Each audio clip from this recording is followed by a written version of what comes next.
En la mañana de hoy vamos a culminar este recorrido que hemos estado haciendo por los pasados meses por el libro de Primera de Pedro. Así que yo le invito a que usted me acompañe a Primera de Pedro, capítulo 5, y veremos específicamente los versos 10 al 14. Primera de Pedro, capítulo 5, versículos 10 al 14, y el título para nuestro sermón en esta mañana, y que yo creo que resume muy bien toda la carta de Pedro, es el Dios de toda gracia. Es el título para nuestro sermón en esta mañana, y por eso, si usted se fijó, si usted está atento a las alabanzas tenían que ver precisamente en su mayoría con el tema de la gracia de Dios. El Dios de toda gracia. Dice la palabra del Señor en Primera de Pedro, capítulo 5, versículo 10 al 14, de la siguiente manera. Mas el Dios de toda gracia, que nos llamó a su gloria eterna en Jesucristo, después que hayáis padecido un poco de tiempo, Él mismo os perfeccione, afiance, fortalezca y establezca. A Él sea la gloria y el dominio por los siglos de los siglos. Amén. Por conducto de Silvano, a quien tengo por hermano fiel, os he escrito brevemente, exhortándoos y testificando que esta es la verdadera gracia de Dios en la cual estáis. La iglesia que está en Babilonia, elegida juntamente con vosotros, y Marcos, mi hijo, os saludan. Saludaos unos a otros con beso de amor.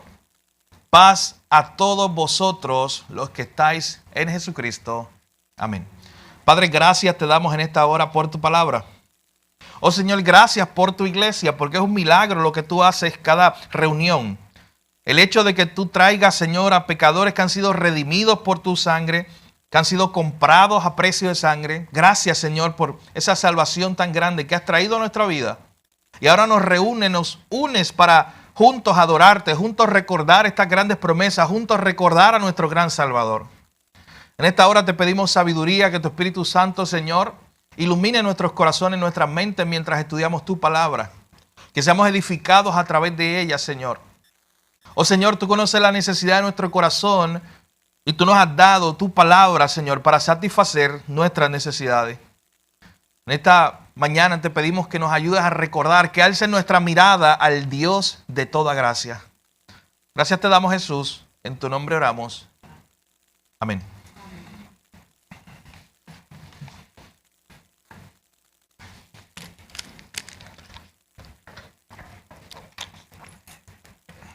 El 1 de enero de 1860, Charles Spurgeon, un pastor de apenas en ese momento 25 años, predicaba en un gran salón un sermón de nuevo año.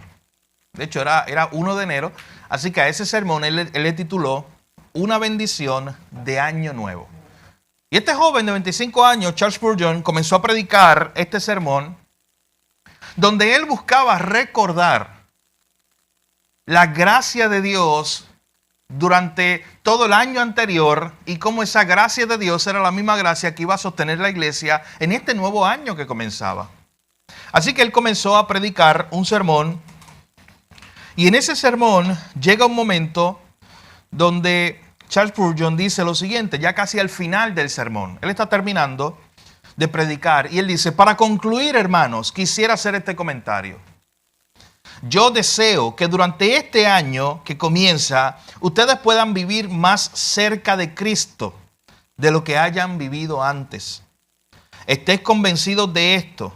Cuando pensamos mucho en Cristo, es cuando pensamos menos en nosotros mismos. Cuando pensamos mucho en Cristo, es cuando pensamos menos de nuestras aflicciones. Cuando pensamos mucho en Cristo, pensamos menos en nuestras dudas. Cuando pensamos mucho en Cristo, pensamos menos en nuestros temores. Comiencen a hacerlo en este día y que Dios los ayude. No permitan que pase ningún día por sobre sus cabezas sin una visita al huerto de Getsemaní y a la cruz del Calvario. Y así él terminaba este sermón. Y era un sermón que estaba predicando Charles Spurgeon sobre el pasaje que veremos hoy, de Primera Pedro capítulo 5, especialmente ese verso 10 que nos habla del Dios de toda gracia. ¿Y por qué yo comienzo con esta nota de un pastor que predicó hace cientos de años un sermón basado en este mismo texto? Mi hermano, porque cuando usted ve la historia de Charles Spurgeon, muchas veces recordamos al gran predicador. Muchas veces recordamos a este hombre que fue muy exitoso desde la perspectiva del ministerio, que Dios permitió que hiciera muchas cosas, que fundó un seminario, que publicó muchos libros, que fue el pastor o predicador más importante de su época en la Gran Bretaña, allá en el siglo XIX. Y causó un impacto no solamente en Europa, sino en el resto del mundo hasta hoy, que seguimos hablando de él y leyendo sus libros, estudiando su ministerio. Pero pocas veces hablamos de su sufrimiento. Charles Spurgeon fue un hombre que, a pesar de todo lo que hizo, murió relativamente joven, a sus 50 y tantos años. Y este hombre Dios lo utilizó de muchas maneras, pero él sufrió de muchas maneras también.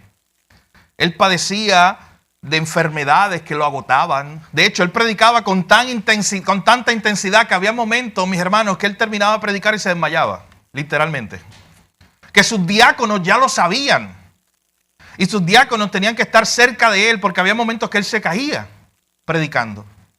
Y tenía muchas condiciones físicas. A veces la depresión llegaba. A veces llegaba momentos donde él se sentía muy cargado emocionalmente también, no solamente físicamente. Él luchó con muchas cosas en su vida. Pero hubo un evento que fue un evento que para él cambió la historia. 4 años antes de esta predicación, que yo les acabo de leer una pequeña porción, el 19 de octubre de 1856, ese día por la mañana habían predicado como de costumbre en su iglesia allí en Londres.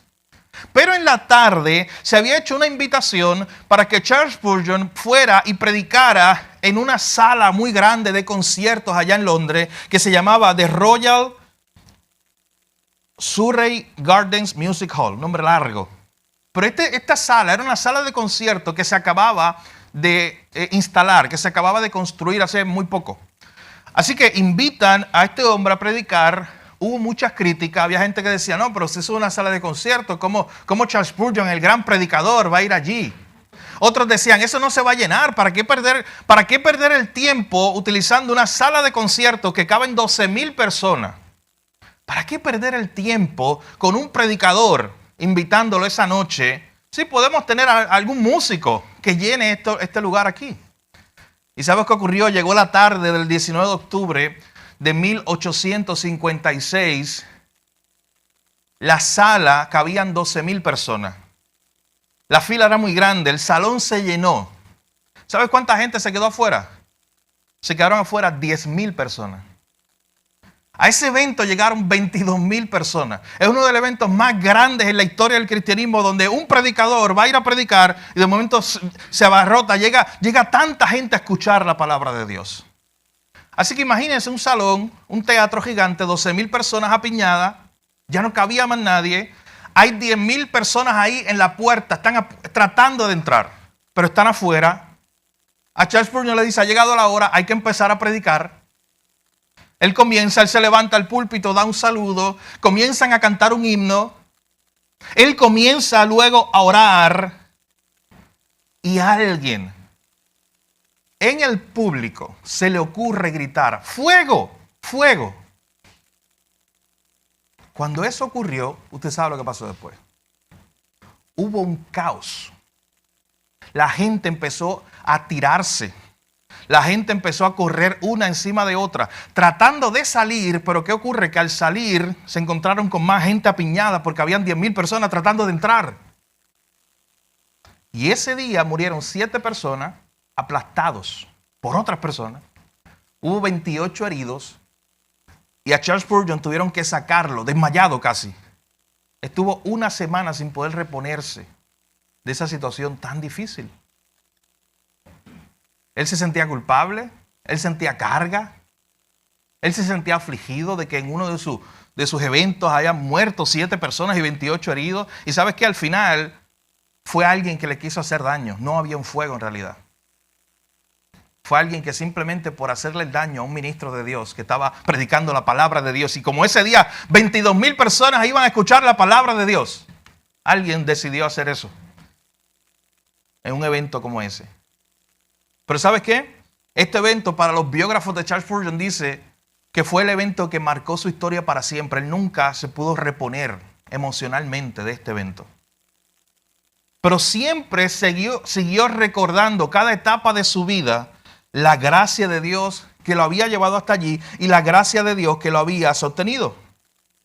Y hubo un momento más adelante, después de este evento, donde él dijo estas palabras. Escuche bien, después de un sufrimiento tan grande.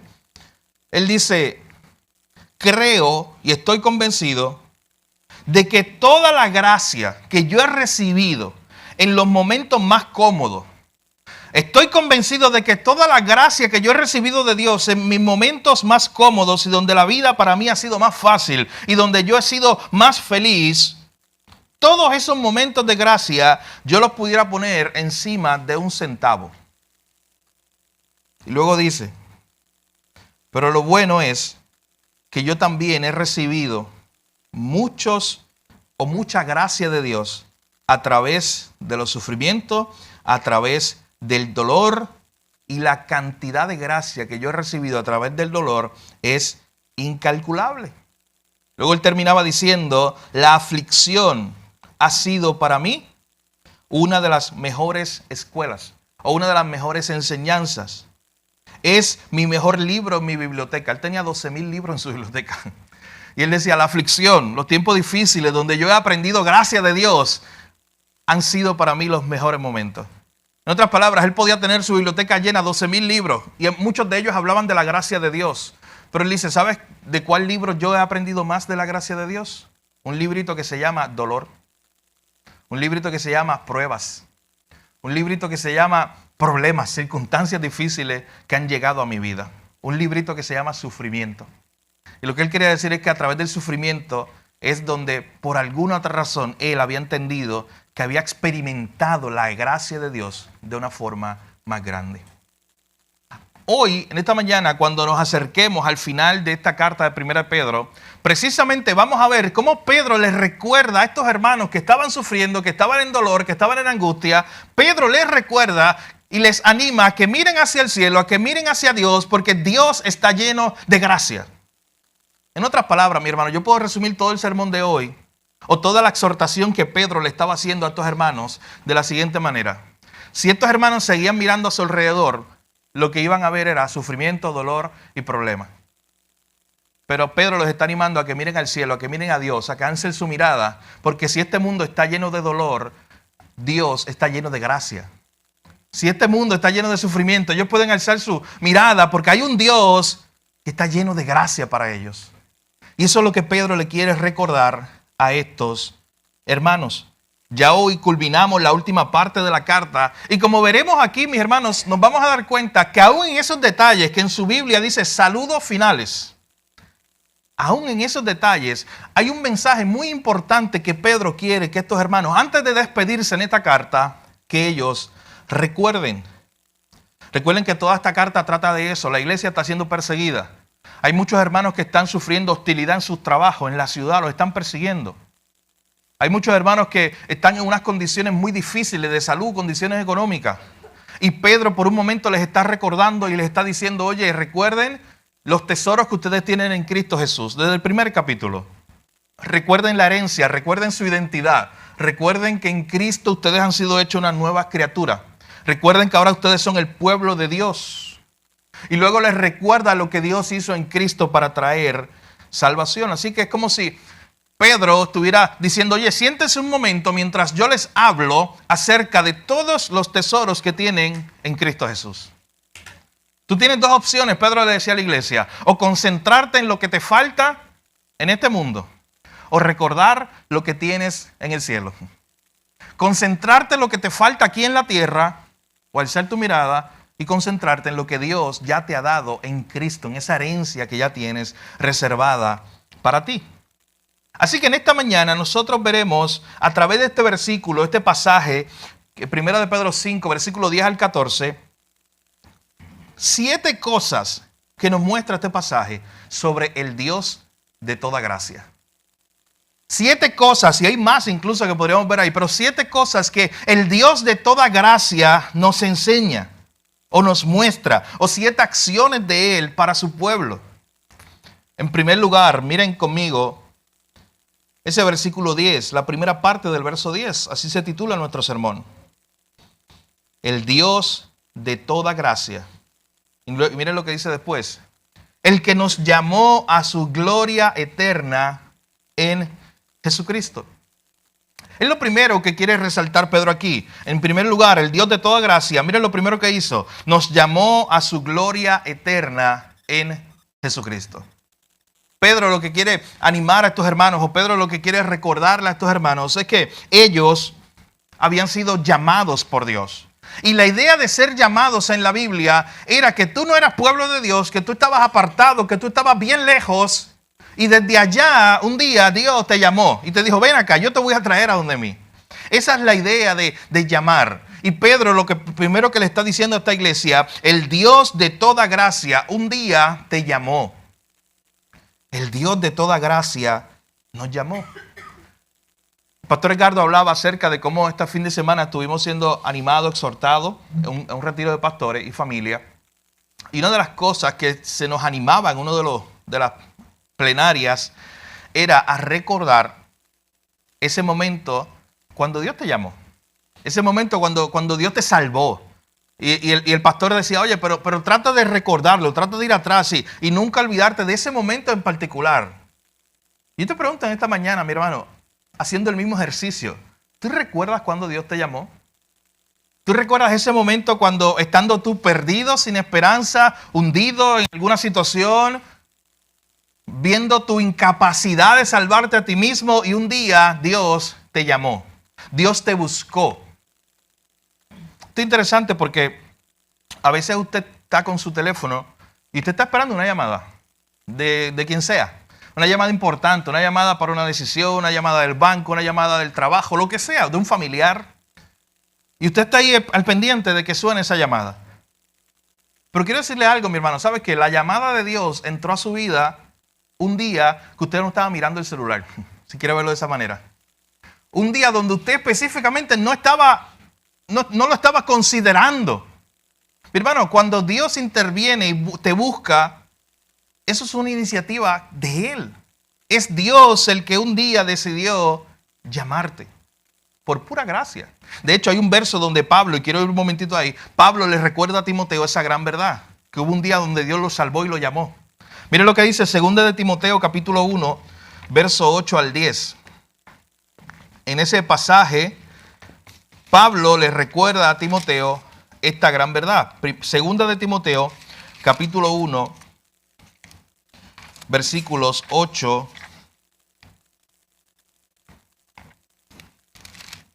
al 10. Dice, por tanto, no te avergüences de dar testimonio de nuestro Señor, ni de mí, preso suyo, sino participa de las aflicciones por el Evangelio según el poder de Dios.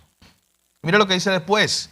Ese poder de Dios, quien nos salvó y nos llamó con llamamiento santo. A eso es lo que Pedro se refiere cuando un día el Dios de toda gracia nos llamó en Cristo Jesús.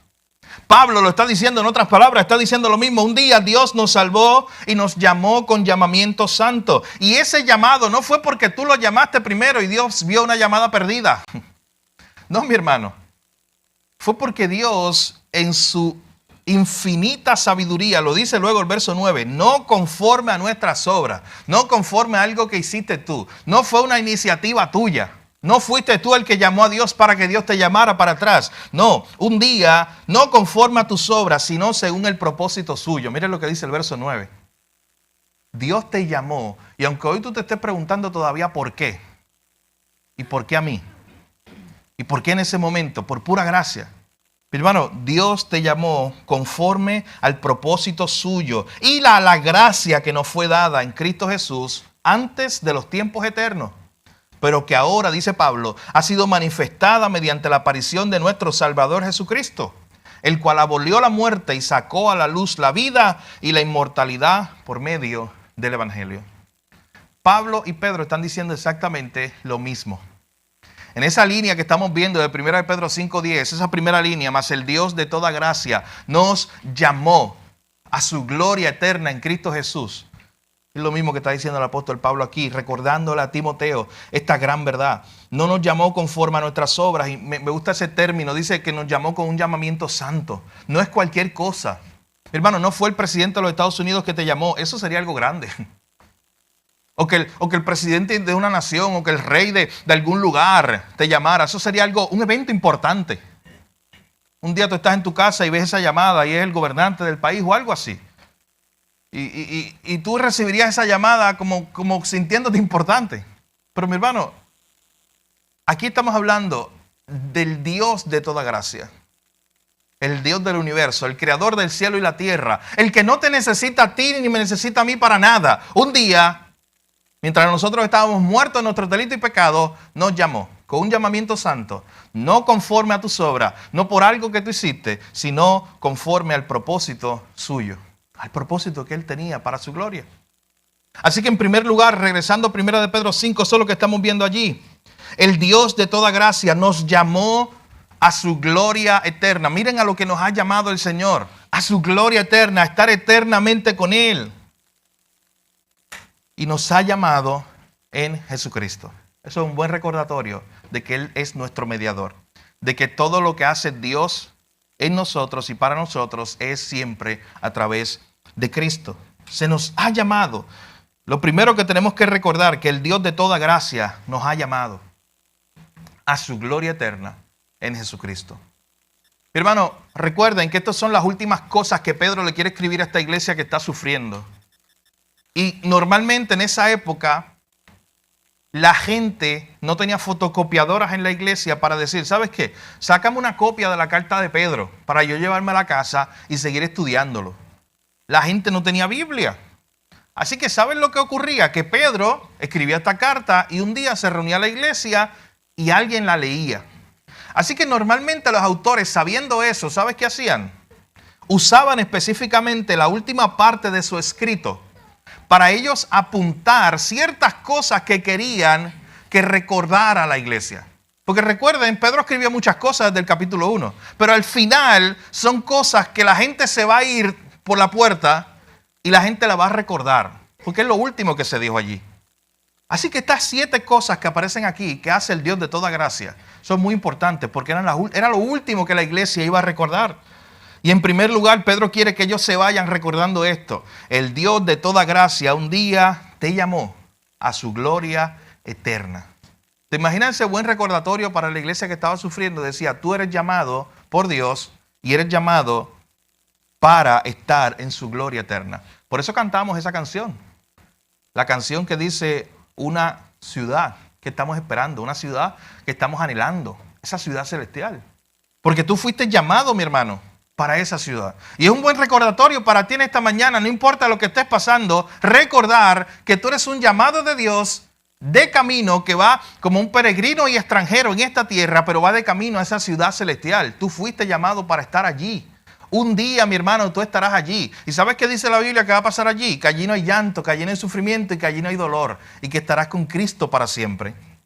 Pedro quiere que los hermanos recuerden esto. En primer lugar, que el Dios de toda gracia los llamó a su gloria eterna en Cristo Jesús. En segundo lugar, el Dios de toda gracia conoce el tiempo de nuestras pruebas. El Dios de toda gracia conoce el tiempo de nuestra prueba. Miren lo que Pedro luego le dice ahí en el mismo versículo 10.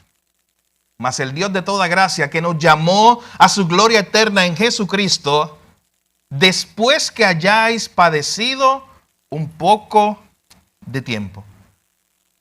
Noten cómo Pedro quiere poner las cosas en perspectiva.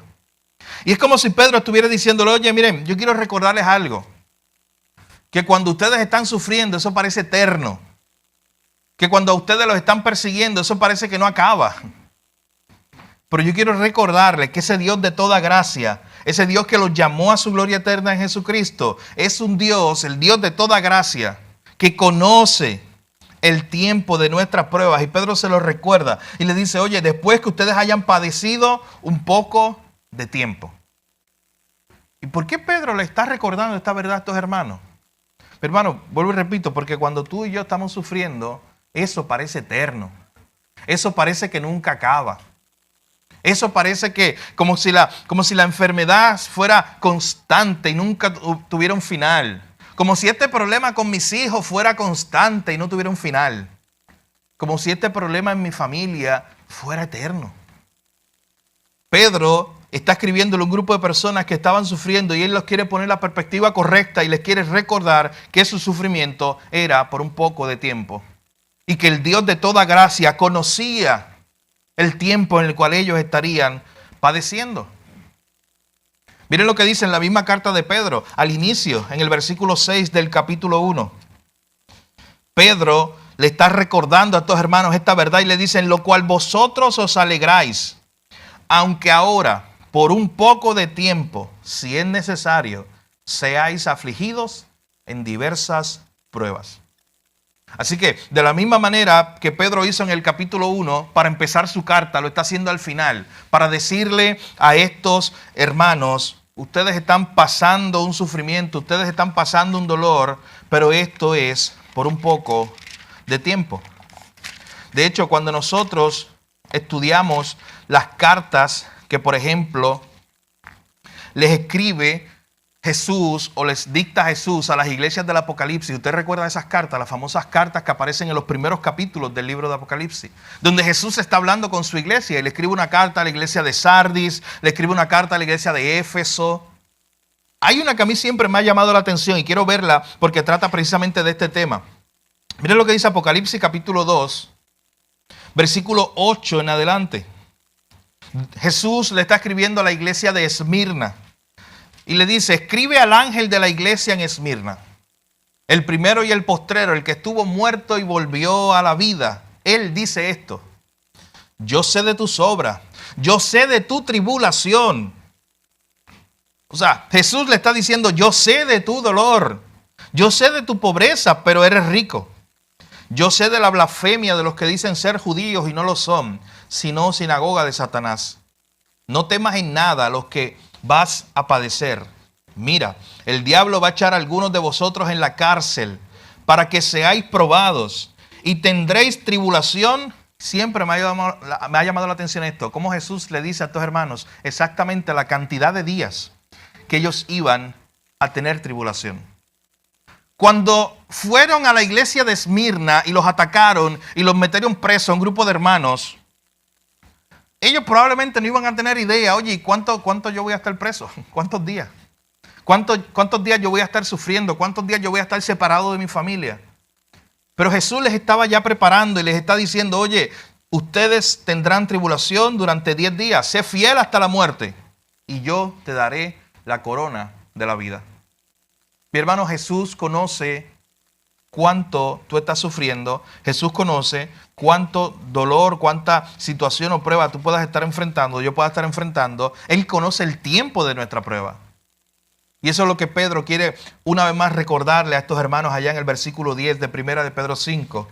Ustedes, después de que hayan pasado un poco de tiempo, comparado con el tiempo que ustedes van a pasar en la gloria de Dios, en esa gloria eterna a la cual fueron llamados, este tiempo aquí es corto comparado con esa gloria eterna que tenemos en Cristo Jesús. Así que en primer lugar, el Dios de toda gracia nos llamó a su gloria eterna. En segundo lugar, el Dios de toda gracia conoce el tiempo de nuestras pruebas. En tercer lugar, el Dios de toda gracia nos sostiene, nos fortalece y nos afirma. Mira lo que dice ahí en la última parte del verso 10. El Dios de toda gracia nos llamó a su gloria eterna en Jesucristo, después de que hayáis padecido un poco de tiempo. Él mismo os perfeccione, afiance, fortalezca y establezca. Este versículo es muy interesante porque ese versículo, cuando usted lo ve en otras traducciones, por ejemplo, en la Nueva Traducción Viviente, cuando usted lee ese mismo pasaje, miren lo que dice, escuchen lo que dice allí. En su bondad, Dios los llamó a ustedes a que participen de su gloria eterna por medio de Cristo Jesús. Entonces, después de que hayan sufrido un poco de tiempo, Él los restaurará, Él los sostendrá, Él los fortalecerá y Él los afirmará sobre un fundamento sólido. Bueno, mi hermano, qué manera de terminar esta carta. Para que estos hermanos supieran lo que Dios, el Dios de toda gracia, iba a hacer en sus vidas. Después que ellos hayan pasado un poco de tiempo, Dios haría con ellos esto. Dios los restauraría, los sostendría en medio del sufrimiento. Dios le daría la fuerza. Me gusta mucho esa última línea. Y Dios los afirmaría sobre un fundamento sólido, que es Él mismo. El fundamento de los siglos, Cristo Jesús. Y Pedro les está diciendo a estos hermanos, ustedes van a sufrir por un poco de tiempo, pero confíen, esperen. Descansen porque Dios en medio de ese tiempo mira todo lo que va a estar haciendo con ustedes. Los va a estar fortaleciendo. ¿De dónde van a venir las fuerzas para levantarse cuando estemos caídos? Dios se las va a dar. ¿De dónde van a venir las fuerzas para levantarse un día más cuando hay tantos problemas que no quiero levantarme un día más porque yo no sé cómo resolver eso? ¿De dónde vendrán las fuerzas cuando ya yo no sepa qué hacer ni a dónde conducirme? Aquí Pedro está diciendo, cuando pases esta prueba por un poco de tiempo, ese Dios de toda gracia te va a sostener, te va a fortalecer y te va a afirmar. ¿Usted sabe qué significa? Que es la última línea del verso. Te va a afirmar, es que te va a poner en un sitio sólido. Porque cuando tú estás pasando por diversas pruebas, tú estás como en arena movediza. No te sientes como un sitio sólido o estable. Y aquí el pasaje, Pedro le está recordando a estos hermanos que el único lugar sólido es el que te va a proveer Jesús. Él te va a proveer en medio de ese lodo, en medio de ese mundo que parece que se está cayendo en pedazos. Ahí Dios va a proveer un sitio sólido para poner los pies. Y es Él mismo. Así que al final de cuentas, Pedro les recuerda a estos hermanos y le dice, el Dios de toda gracia los llamó. El Dios de toda gracia sabe que ustedes van a padecer por un poco de tiempo. Y en tercer lugar, el Dios de toda gracia, Él mismo, luego de ustedes padecer este tiempo, ustedes van a ver cómo Él los sostuvo, cómo Él los perfecciona, cómo Él los afianza, los fortalece y los establece. De hecho, noten esa idea, mis hermanos, algo que parece contraproducente para nosotros. ¿Cómo es que Dios, mientras yo estoy padeciendo por un poco de tiempo en sufrimiento, en situaciones difíciles, cómo es que Él me está perfeccionando? Eso desde la perspectiva humana no tiene nada de sentido. ¿Cómo es que Dios está usando todas las pruebas que hay en mi vida para perfeccionarme? Mi hermano, tú no sabes cómo Dios lo está haciendo, pero si la Biblia dice que Él lo está haciendo, nosotros por fe creemos que lo está haciendo. Tú no sabes, tú no tienes ni idea. Mi hermano, tú no tienes ni idea de la prueba que estás pasando hoy. Dios la está usando para formar el tú de mañana. Porque mañana tú vas a necesitar ser más fuerte y confiar más en Dios. Pero ¿sabes cuándo Dios está preparándote? Hoy. En las situaciones que estás pasando hoy. Hoy Dios está pasándote probablemente por una crisis de fe para que mañana tengas más fe. Dios te está perfeccionando, dice el texto. Es el Dios de toda gracia que nos ha llamado, que sabe el tiempo en cual nosotros vamos a padecer y que en ese proceso está haciendo todo esto en nosotros, perfeccionándonos, afianzándonos, fortaleciéndonos y estableciéndonos, mi hermano, para que estemos en terreno sólido, para que no caigamos. Usted sabe que Pedro no ha terminado su carta y lo que él está diciendo es tan grande que él tiene que detenerse. Y es lo que hace ahora en el verso 11. Y es nuestro cuarto punto. El Dios de toda gracia, ese Dios que nos llamó, ese Dios que conoce el tiempo de nuestras pruebas, ese Dios que nos sostiene, nos perfecciona y nos fortalece en el medio del sufrimiento, es el Dios que merece toda la gloria. Miren lo que dice el verso 11. Esto se llama una doxología. ¿Usted sabe qué es una doxología? Normalmente algo que se hace al final. Bueno, cuando usted dice en el nombre de Jesús, amén, esa es como la más básica. Es como una exaltación de alabanza a Dios. Eso se hace normalmente al final. Usted termina una idea. Pedro, cuando está recordando del Dios de toda gracia y todo lo que Él hizo en el verso 10, Él no puede continuar y antes de poner el punto final, Él se detiene a adorar a Dios. Miren lo que dice el verso 11. A Él, a ese Dios de toda gracia, sea la gloria y el dominio por los siglos de los siglos. Amén. ¿Usted sabe qué estaba haciendo Pedro aquí? Pedro estaba liderando, animando a la iglesia a que cuando ellos escucharan las verdades del verso 10, la iglesia se detuviera por un momento a adorar a Dios y darle gracias por todo lo que Él había hecho por ellos. A considerar en primer lugar ese Dios de toda gracia que los había llamado y a darle gloria a Él. a considerar el Dios de toda gracia que conoce todo el tiempo de nuestro sufrimiento, a considerar el Dios de toda gracia que nos sostiene, fortalece y perfecciona en medio del sufrimiento, a considerar todo lo que ha hecho Dios. Y Él se detiene a decir: a Él, a ese Dios de toda gracia, sea la gloria y el dominio por los siglos de los siglos. Mi hermano, ¿usted sabe qué significa esa pequeña frase de que de Dios es el dominio por los siglos de los siglos? Significa que el dominio o la última autoridad de las cosas la ha tenido Dios desde la antigüedad y lo va a tener Dios toda la eternidad.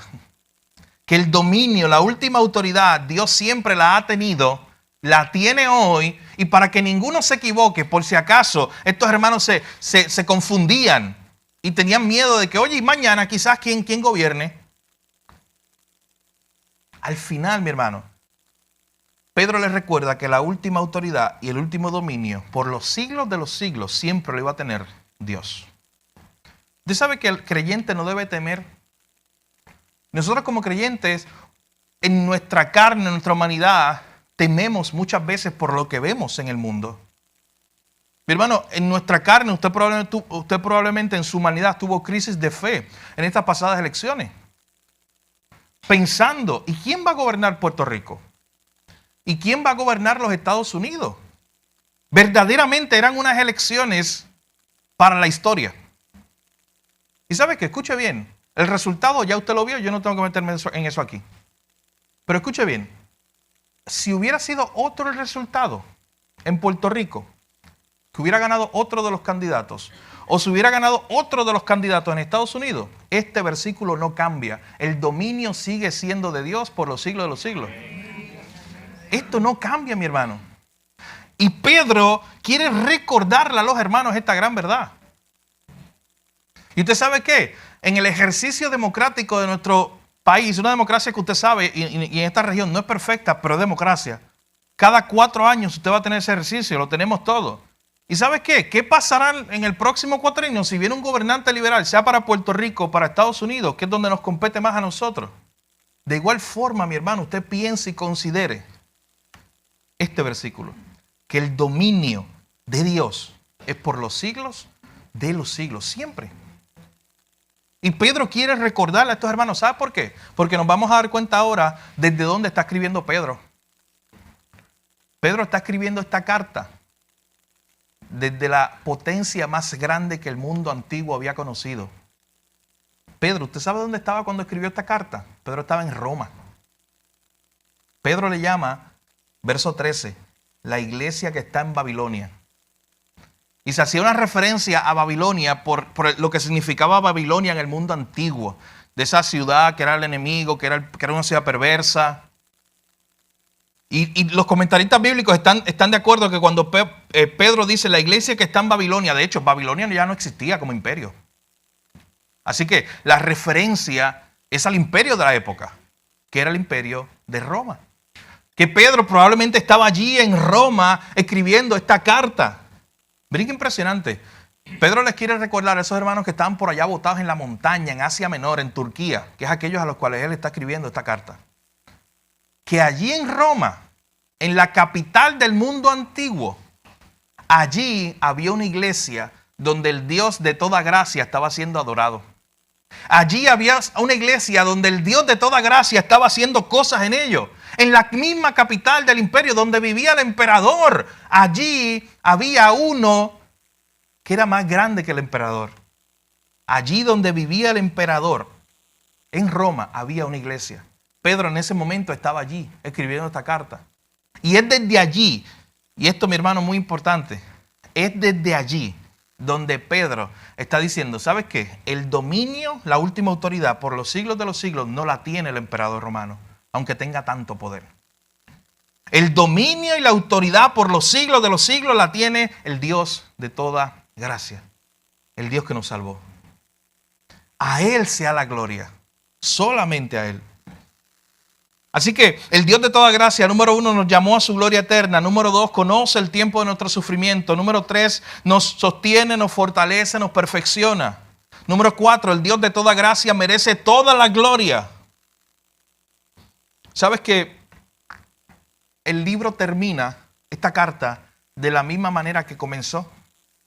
Porque si usted recuerda, y quiero ir un momento antes de continuar, a Primera de Pedro capítulo 1, versículo 3. Esta carta comenzó con una doxología. Esta carta comenzó con una expresión de alabanza. En otras palabras, la carta de Pedro es muy importante porque empieza y termina con una alabanza a Dios. Miren cómo comenzó esta carta. Ustedes lo recuerdan. Verso 3.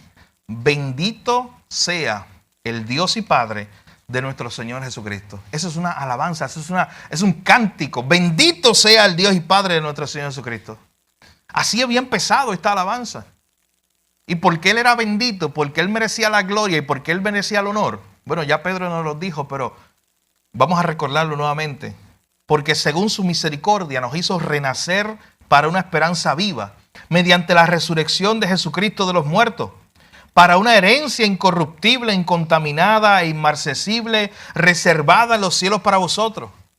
Porque Él es bendito por los siglos de los siglos. Porque por Él somos guardados por su poder mediante la fe, para alcanzar la salvación que está preparada para ser revelada en el último tiempo. Por eso Él es bendito por los siglos de los siglos. Por eso Él merece la gloria.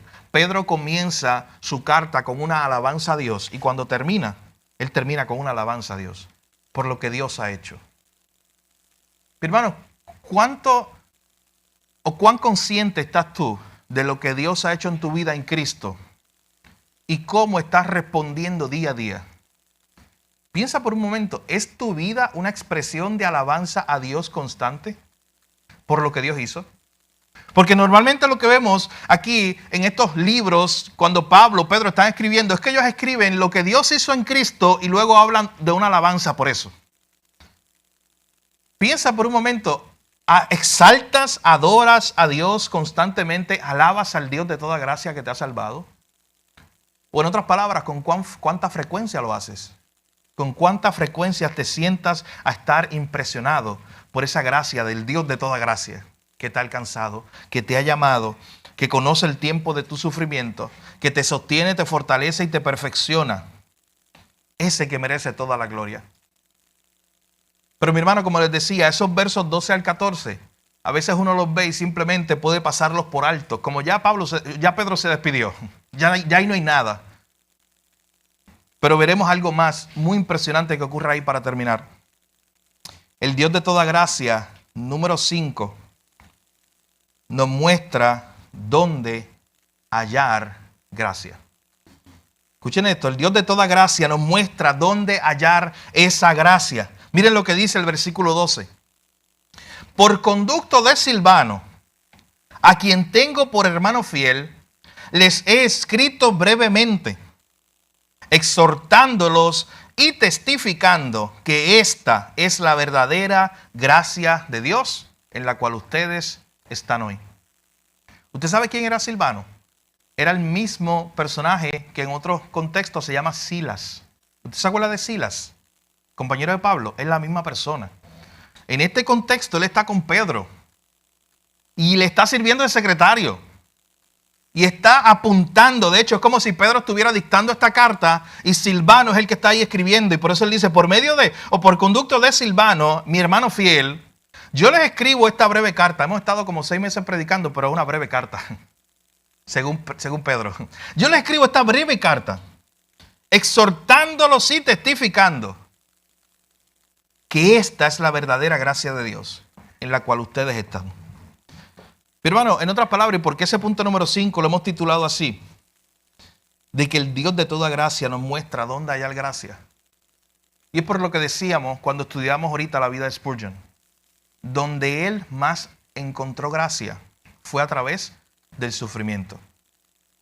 Y Pedro le está diciendo a estos hermanos aquí, esta es la verdadera gracia de Dios en el estado en el cual te encuentras ahora mismo. Mi hermano, a veces tú piensas, oye, yo quisiera experimentar la gracia de Dios en mi vida. Y tú piensas eso como un evento futuro. Y lamentablemente el mundo ha tergiversado las cosas a tal punto que dicen, ¿sabes qué? Si ven a alguien prosperar económicamente, dicen, la gracia de Dios está con él. Si ven a alguien que todo le sale bien, la gracia de Dios está con él. Y aún tú y yo tenemos esa tentación como cristianos de pensar, ¿sabes qué? La gracia de Dios va a llegar a mi vida algún día. Y yo voy a echar para adelante, mi Dios me va a bendecir. Y tomamos en poco la gracia que Dios te está dando hoy, en este momento, aunque estés sufriendo, aunque no tengas nada. Esa gracia que tienes hoy. Y Pedro le está diciendo, oye, esto que yo les estoy hablando no es que es una gracia futura. Todo esto que yo les estoy hablando, el Dios de toda gracia está con ustedes hoy. Hoy ustedes están en la gracia de Dios. Mi hermano, no importa la condición que tú estés en esta mañana, tú estás en la gracia de Dios hoy. Tú estás en Cristo. Y el Dios de toda gracia está contigo. Y eso es algo impresionante. Usted quiere ver cómo la Nueva Traducción Viviente presenta este versículo 12. Escuche bien, porque lo explica de una mejor manera. Les escribí y le envié esta breve carta con la ayuda de Silas, a quien les encomiendo como un hermano fiel. Mi propósito al escribirles es alentarlos y asegurarles que lo que están atravesando hoy, en este momento, es en verdad parte de la gracia de Dios para ustedes. Así que manténganse firmes en esa gracia. Ese es el mensaje con el cual Pedro quiere terminar su carta. No importa si hoy están sufriendo, hoy están experimentando la gracia de Dios y la gracia de Dios está disponible para ustedes.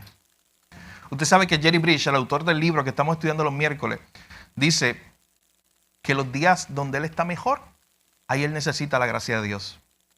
Los días donde él está peor, donde él está hundido, ahí él necesita la gracia de Dios. Y él sabe que el Dios de toda gracia va a estar con él y que la gracia de Dios va a estar disponible en cualquiera de los dos escenarios. ¿Sabe a qué viene a mi mente? ¿Se acuerdan de Pablo? He aprendido a contentarme cualquiera que sea mi situación. Pablo decía, es que la gracia de Dios yo la tengo siempre. Y por eso yo he aprendido a contentarme cualquiera que sea mi situación, porque mi contentamiento no depende de las cosas que estén pasando. Mi contentamiento depende de que el Dios de la gracia está conmigo. Y el Dios de la gracia está contigo, hermano, en todo momento. En los días de felicidad y en los días de tristeza y lloro, también la gracia de Dios está ahí.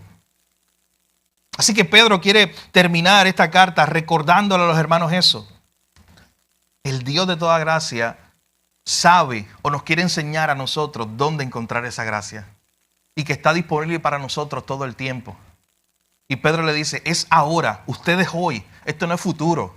No es cuando venga la felicidad, no es cuando se acabe la persecución, no es cuando se acabe el sufrimiento que la gracia de Dios va a llegar a sus vidas. No, hoy ustedes están en esa gracia, hoy la están disfrutando, hoy Dios los está sosteniendo, hoy Dios los está perfeccionando. Es hoy.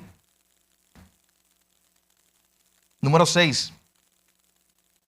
El Dios de toda gracia no solamente nos llamó a su gloria eterna, conoce el tiempo de nuestras pruebas o el sufrimiento, nos sostiene, nos fortalece, no perfecciona. Número 4, el Dios de toda gracia merece toda la gloria. Número 5, el Dios de toda gracia nos muestra dónde hallar esa gracia y cómo esa gracia la estamos disfrutando hoy. Número 6, el Dios de toda gracia nos ha elegido para Él. Miren lo que dice el versículo 13. La iglesia que está en Babilonia, que ya les comenté, es una referencia a la iglesia que estaba en Roma. Elegida juntamente con vosotros. Pedro quiere recordar que esa iglesia existe allí porque Dios los había elegido. Porque el Dios de toda gracia un día los eligió, los escogió. Mi hermano, no porque ellos eran los más bonitos, por los que tenían más dinero, los que eran más buenos. No, mi hermano. La elección, usted sabe que es una elección incondicional. Que es una elección que no depende del que corre, del que es mejor, del que cree que es bueno. No, la elección depende de Dios. Por pura gracia. Y Pedro se llama a sí mismo, se reconoce a sí mismo como la iglesia, la que él estaba en ese momento en Roma, la iglesia elegida, así como ustedes son la iglesia elegida. Ustedes son el pueblo elegido por Dios. Dios los eligió por pura gracia. ¿Y sabes qué me impresiona mucho del versículo 13 también? El nombre que aparece después. De hecho, es buena evidencia de que cuando Dios elige incondicionalmente a una persona, cuando es Dios que elige incondicionalmente a una persona, Él lo preserva para siempre. Y restaura. Y se convierte en su hijo para siempre. Mi hermano, Dios no tiene hijos part-time, Dios no tiene hijos por un breve tiempo. O sea, Dios no tiene un hijo que fue su hijo por 20 años y hoy no es su hijo. Eso no existe. Nunca fue su hijo. Ya quitémonos esta idea de que no, esta es una persona que antes era cristiano. Eso no existe. O tú eres un hijo de Dios o no eres un hijo de Dios. O tú estás en Cristo o estás sin Cristo, pero no hay un punto medio. ¿Y sabes por qué es importante recalcar esto? Y lo vamos a ver ahora, para finalizar. Porque cuando tú estás en Cristo, hay tantos ejemplos de esto, Juan 6, que Jesús dice, oye, pero es que los que son míos están en las manos de mi Padre y de ahí nadie los saca. Son míos para siempre. Para siempre, mi hermano, escuche bien.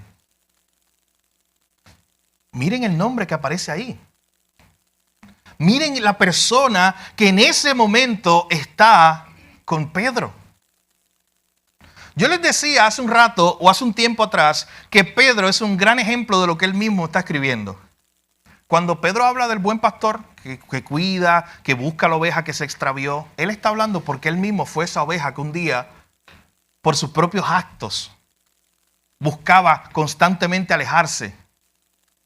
Y el buen pastor, ¿qué hizo? Lo buscó, lo rescató. Usted sabe la historia de Pedro, la hemos hablado en esta serie de predicaciones. Pero Pedro sabía que la gracia de Dios no solamente estaba con él, había un compañero que él tenía, él le llama mi hijo. Miren quién es en el verso 13, es Marcos. Mi hermano, y es impresionante. ¿Usted quiere conocer cómo el Dios de toda gracia de verdad tiene gracia en los peores pecadores? Considere la vida del que está escribiendo la carta. Considere la vida de Marcos. Marcos comenzó muy animado a servir al Señor. Se dice que él era muy joven. Hay muchas teorías sobre Marcos. Algunos dicen que Marcos era este joven que usted sabe que hay una pequeña narrativa en el Evangelio según Marcos que dice que de lejos, mientras a Jesús lo llevaban, de lejos había un joven que estaba mirando y que estaba ahí como escondido con una sábana. Marcos comenzó a ver todas las cosas que hizo Jesús, porque cuando usted estudia el libro de Hechos, se supone que es en la casa de Marcos incluso que se reunía parte de la iglesia primitiva. Así que Marcos vio de primera mano como un joven toda la obra de la iglesia primitiva. Así que es natural que cuando se levantan los primeros misioneros, ¿quién va a estar ahí? Oye, envíame a este joven, se ve comprometido. Enviemos a Marcos. Y usted sabe la historia, en el primer viaje misionero sale Pablo, sale Bernabé, y sale Marcos. Y de momento cuando se montan en el barco y van moviéndose, llegan a un lugar donde la Biblia no dice qué pasó. Nosotros no tenemos la certeza de lo que ocurrió allí, pero algo pasó que dice la Biblia que Marcos, ¿sabes qué decidió? Regresar a Jerusalén. Y era muy fácil desde la perspectiva humana, desde afuera, tú mirar a Marcos y decir, wow, Marcos, qué débil eres. No estás preparado para las misiones. Yo me hubiera ido con Pablo. Y yo me hubiera ido hasta el final. Marcos regresa a Jerusalén. Cuando Pablo sigue su camino al primer viaje misionero y regresa, ellos dan un reporte a la iglesia de Antioquía. Y cuando van nuevamente a salir, ¿usted recuerda lo que ocurre? Parece que Marcos se quería montar en el barco. Y Pablo le dice, no, tú no vas conmigo. Y en ese momento Pablo estaba, mi hermano, discutiendo, que dice el texto que fue una discusión grande, dice el libro de los Hechos, con Bernabé. Y le dijo, no, tú Marcos no te montas conmigo en el barco, tú no vas. Así fue Pablo, así de duro. Entonces Pablo se va, se busca a otro, se busca a Silas, de hecho a este mismo que está con Pedro también. Y se monta en el barco y se consigue a otro joven. ¿Sabe a quién se consigue en ese segundo viaje misionero? A Timoteo. Y se va. ¿Qué pasó con Marcos? Dice la Biblia que Bernabé se lo llevó. Bernabé se lo llevó para Chipre y comenzaron una obra allí. No sabemos más nada qué pasó con Marcos. Solamente dos cosas. Que al final de las cartas de Pablo, a lo último, cuando ya Pablo está a punto de morir, habla de Marcos. Y es impresionante porque cuando habla de él, habla como de un hombre o de una persona que ahora, en este momento, en esta etapa de su vida, le es útil. Que quizás en el pasado no le fue útil, pero que en este momento le es útil. Segunda de Timoteo capítulo 4, versículo 11 dice, solo Lucas está conmigo. Pablo le está escribiendo a Timoteo en su última carta. Toma a Marcos, rebelde, a Marcos, aquel que se rebeló, y tráele contigo porque me es útil para el ministerio. Y luego usted termina la primera de Pedro, capítulo 5, y Pedro está diciendo, aquí yo estoy con Marcos, mi hijo. Y es el mismo Marcos. Mi hermano, ¿qué pasó en el medio? Usted sabe que nosotros no sabemos. Nosotros no sabemos cómo fue o qué ocurrió entre ese viaje misionero de Pablo y esas últimas cartas que se escriben donde él ahora es un siervo útil del Señor. No sabemos los detalles, pero sabemos una sola cosa que tenemos con certeza. Y es que el Dios de toda gracia tomó a Marcos y lo restauró, porque Marcos era su hijo. El Dios de toda gracia tomó a un hombre llamado Bernabé y hizo que acompañara a Marcos, lo corrigiera, lo amara y que estuviera con él, lo discipulara, y que ahora al final de los tiempos, al final de la vida de Pablo, Pablo puede decir, este que me abandonó, que era un rebelde, que yo no quería ni estar con él para el segundo viaje misionero, tráemelo. Mi hermano, ¿usted no ve en el Dios de toda gracia? El Dios que no desecha para siempre a aquellos que son sus hijos. Porque desde la perspectiva nuestra, ¿sabes qué podemos decir? Muy fácil. Yo no vuelvo a trabajar con Marcos. Yo lo quiero, pero no vuelvo a trabajar con él. Yo lo perdono, pero no vuelvo a trabajar con él, de la perspectiva humana. ¿Pero qué hace Dios? Hermano, cuando Dios restaura con su gracia a una persona, la restaura para siempre. Y la restaura completamente. Ya Pablo no está ahí recordándose de los errores viejos de Marcos porque ya fueron perdonados. Eso es lo que hace la verdadera gracia de Dios. Restaura a una persona y la restaura para siempre. Y entonces cuando aquí se está acabando la carta de Pedro, Pedro habla acerca de este hombre, Marcos, mi hijo. Y la tradición histórica, ¿sabes qué dice? Que Marcos tuvo una relación muy bonita con Pedro a tal punto que cuando Marcos está escribiendo su evangelio, quien le está contando las historias es Pedro. Eso es lo que dice la tradición histórica. Oye, qué difícil, pero él estaba en la gracia de Dios, pero qué duro sería para Pedro contar esas partes de la historia donde él es el personaje principal y no por la mejor manera. Escuche bien, Pedro tuvo que contarle a Marcos sobre cuando él había prometido a Jesús estar con él para siempre y lo había negado 3 veces. Quien le contó eso a Marcos fue Pedro, para que Marcos lo escribiera, inspirado por el Espíritu Santo. Mi hermano, todo lo que vemos aquí en estos pequeños pasajes son ejemplos de la gracia de Dios que restauró a Pedro, que restauró a Marcos. Pero sabe que esto es más amplio.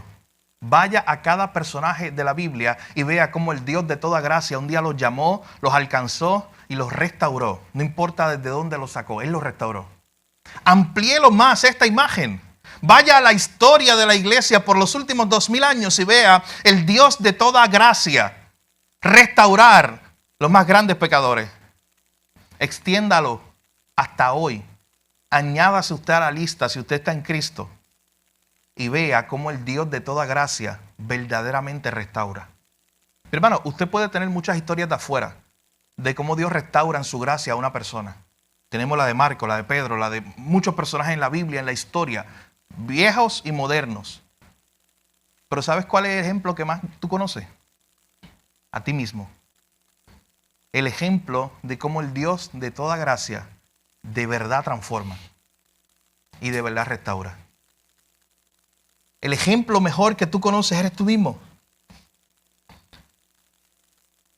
El Dios de toda gracia nos llamó a su gloria. El Dios de toda gracia conoce el tiempo de nuestra prueba. El Dios de toda gracia nos sostiene, nos fortalece y nos perfecciona.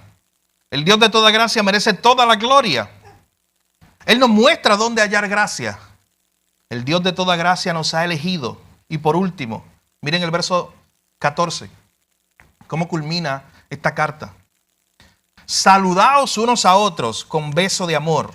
O ósculo santo, como aparece en otras traducciones, es lo mismo. Salúdense unos a otros.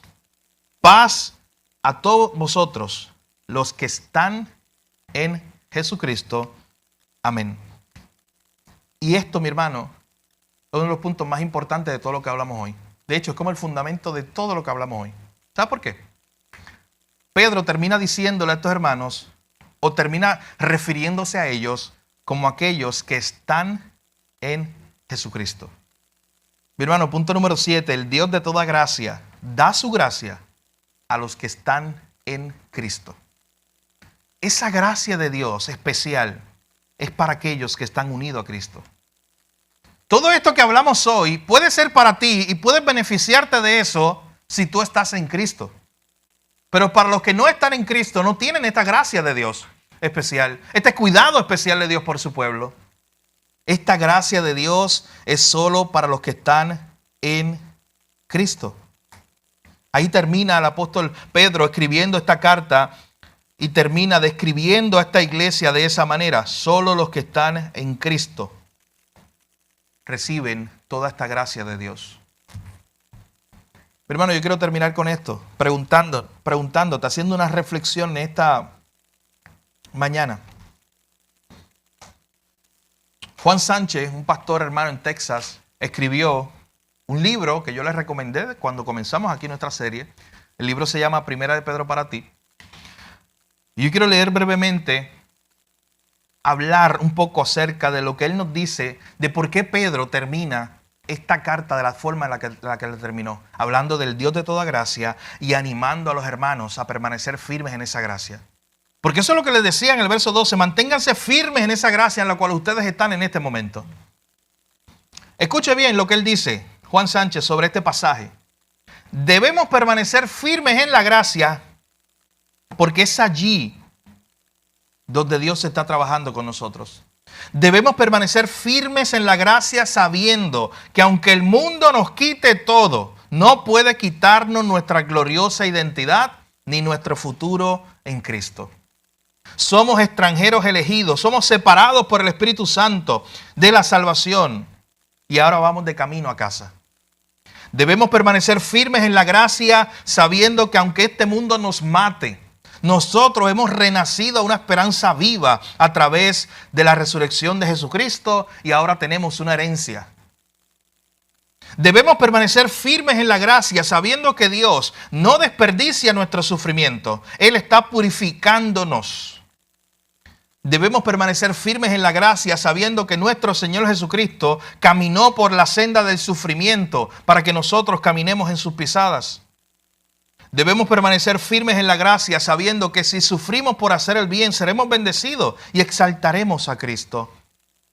Debemos permanecer firmes en la gracia al humillarnos bajo la poderosa mano de Dios sabiendo que a su tiempo Él nos exaltará.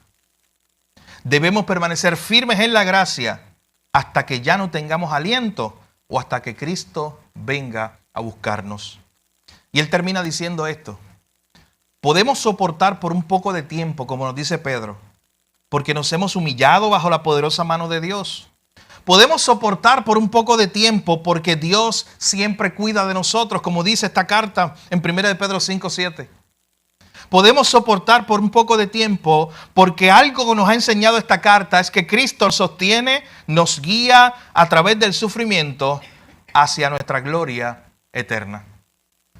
El llamado de esta carta a estos hermanos es que ellos esperen un poco de tiempo porque su Señor está con ellos, los está fortaleciendo. El Dios de toda gracia va a venir un día a buscarlo para que ellos estén con Él para siempre, para toda la eternidad. Y es por eso que en esta mañana, hermano, tú tienes que preguntarte, ¿de ti se podría hablar de la misma manera que se hablaba de estos hermanos, aquellos que están en Cristo? ¿Estás tú unido a Jesús? ¿Puedes tener todas estas bendiciones del Dios de la gracia? Como decíamos ahorita, mi hermano, al final estás en Cristo o estás sin Cristo porque no hay punto medio. En esta mañana, a la luz de lo que escuchamos, también tienes que preguntarte, ¿estás firme en la verdadera gracia de Dios? ¿Conoces al Dios de toda gracia? ¿Conoces a ese Dios que te llamó a su gloria eterna en Jesucristo? Pregúntate hoy, mi hermano, en esta mañana, ¿conoces tú a ese Dios de toda gracia? ¿Vives todos los días impresionado por cómo esa gracia de Dios te alcanzó? ¿Estás viendo la gracia de Dios hoy en tu vida y no como algo futuro? Porque noten que Pedro le decía a estos hermanos, oye, es hoy. En este momento, no importa lo que estén pasando, hoy ustedes están experimentando el Dios de toda gracia. La gracia de Dios, escuche bien, es algo que usted nunca va a entender. Ni yo nunca voy a entender. Porque la gracia es un favor que Dios le da a gente y una bendición que Dios le da a gente que no lo merece. La gracia, mi hermano, nunca lograremos entenderla plenamente. Pero sí podremos vivir impresionados con eso. Sí podemos vivir vidas de adoración. Sí podemos animarnos a mantenernos firmes ahí en esa gracia que hemos recibido.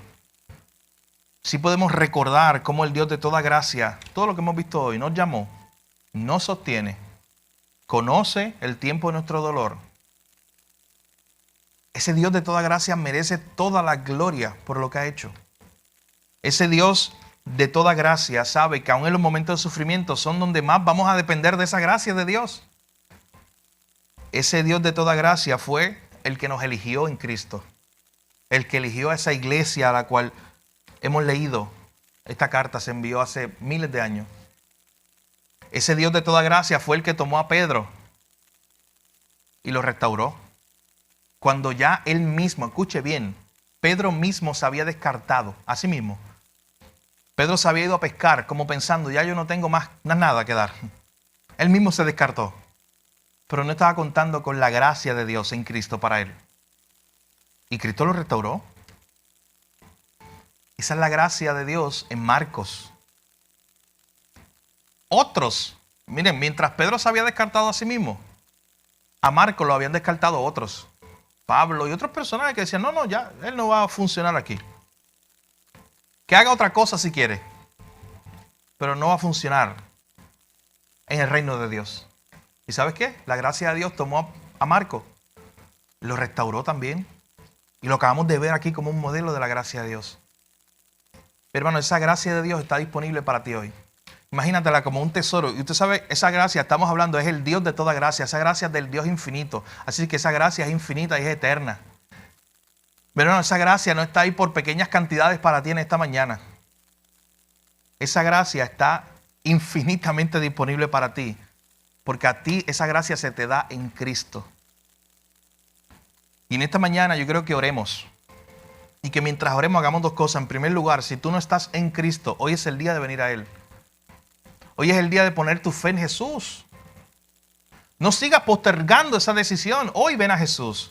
Ahí donde estás, puedes orar en este momento y decirle, Señor, salva mi vida. Yo no puedo salvarme yo mismo. Lo he intentado, pero no puedo. Gracias por lo que has hecho en Cristo. Yo creo, yo pongo mi fe en Jesús. Y creo en Jesús como mi Salvador y mi Señor. Ahí donde tú estás puedes hacer esa oración hoy mismo y comenzar a experimentar esa gracia de Dios en tu vida. Esa es la mayor gracia que tú vas a recibir. Convertirte en un hijo de Dios. Es el mayor milagro. Y nosotros como iglesia queremos ayudarte, así que no te vayas hoy, en esta hora, sin tomar esa decisión y acercarte a la persona que te invitó, acercarte a los pastores, porque queremos orar por ti. Pero de igual forma, como iglesia, considera en este momento, acabamos de terminar esta carta, este mensaje que Pedro quería llevarle a esta iglesia hace miles de años. Pero la palabra de Dios es eficaz siempre. Y este mensaje es para nosotros también. Y es importante que en esta mañana tú recuerdes las riquezas que tienes en Cristo Jesús. La gracia de Dios disponible para ti. Esa gracia que perdona, que restaura. Esa gracia que sobreabunda, mi hermano, dice la Biblia. Dios es el Dios de toda gracia. Tu Dios es el Dios de toda gracia. Y hoy esa gracia está disponible para ti. Ven a Él y experimenta esa gracia de Dios. Ahí donde tú estás, ora al Señor y dile, Señor, ayúdame a experimentar esa gracia de Dios todos los días. Yo todos los días la experimento aún sin pedirla, porque eso es lo que hace un Dios de gracia. Pero ora para que puedas estar más atento a esa gracia, para que puedas verla, considerarla, sorprenderte, adorar a Dios por esa gracia que Él te da. Por esa gracia que te perfecciona, que te sostiene. Y que vivas impresionado por ese llamado que Él ha hecho, por esa elección que Él ha hecho de ti, cuando tú y yo no lo merecíamos. Que el Señor nos ayude, mis hermanos, en esta mañana Y siempre piensa en la gracia de Dios sobreabundante que está disponible. Cuando veas que tienes un problema que no tiene solución, cuando veas que hay alguien por el cual has orado y no cambia, cuando veas un pecado con el cual estás luchando y parece humanamente que no hay cambios, en ese momento recuerda al Dios de toda gracia y que esa gracia la tienes disponible hoy. Ve a Cristo y hoy puedes experimentar esa gracia. Lleva a tu familia a Cristo para que experimente esa gracia también. Vamos a orar. Padre, gracias te damos por tu palabra. Oh Señor, hoy te adoramos. Como dice este versículo 11, a ti sea la gloria, el dominio por todos los siglos, porque solamente tú lo mereces. Cuando nos damos cuenta de lo que tú has hecho en Cristo para pecadores como nosotros, no hay otra respuesta que alabarte y darte gracias, Señor, y vivir impresionados por eso. Oh Señor, esto es una gracia inmerecida, es una gracia sorprendente. Siempre nos sorprende tu gracia. Te pedimos que estas verdades que hemos aprendido durante esta carta, Señor, y especialmente en esta mañana, tú las grabes en nuestros corazones, en nuestra mente, y nos permitas vivirlas. Oh Señor, gracias porque tú eres el Dios de toda gracia que nos llamó. Hoy te agradecemos por eso, porque tú nos elegiste, no nosotros a ti, porque tú nos amaste primero, porque fuiste tú el que nos llamó, Señor, incluso cuando no te estábamos buscando. Hoy también te damos gracias, Señor, porque esa gracia es la que nos está sosteniendo, es la que nos está perfeccionando hoy, mientras estamos sufriendo, mientras estamos pasando pruebas, mientras estamos en este mundo caído. Oh Señor, yo te pido en esta hora que nos ayudes a cada familia, a cada hermano que está aquí en esta mañana, que podamos experimentar esa gracia, vivir impresionados con ella, por todas las riquezas que hay en Cristo Jesús. Oh Señor, que no miremos la gracia como simplemente algo futuro, algo que un día obtendremos, sino que sepamos que no importa lo que estemos pasando hoy, hoy hay gracia de Dios disponible para nosotros. Hoy, en este momento, la gracia de Dios en Cristo está disponible para su iglesia. Ayúdanos a considerar esas verdades. Y Señor, por último, te damos gracias porque toda esa gracia que está disponible en ti nos llega a nosotros a través de Cristo. Los que estamos en Cristo somos los que recibimos esa gracia. Y es por pura misericordia tuya que nosotros estamos unidos a Cristo. Gracias por una salvación tan grande que vivamos impresionados. Gracias, Señor, porque como se ha titulado toda esta serie de sermones, el Dios de toda gracia es el que nos permite tener esperanza en medio del sufrimiento. Gracias te damos, en tu nombre oramos, Jesús, te lo pedimos todo. Amén. Mi hermano, que el Señor nos ayude a considerar esa gracia todos los días. Vivir impresionados con esa gracia. Vivir para Él. Gracias, hermano. Como decía el apóstol Pablo, el apóstol Pablo decía, es que ese amor de Dios, lo que hizo Dios, la gracia de Dios conmigo, eso es lo que me mueve a mí, decía el apóstol Pablo. Es lo que me permite, levantarme todos los días, es lo que me anima todos los días. Así que damos gracias a Dios por eso. Considere esa gracia de Dios todos los días. Está disponible para usted en Cristo Jesús.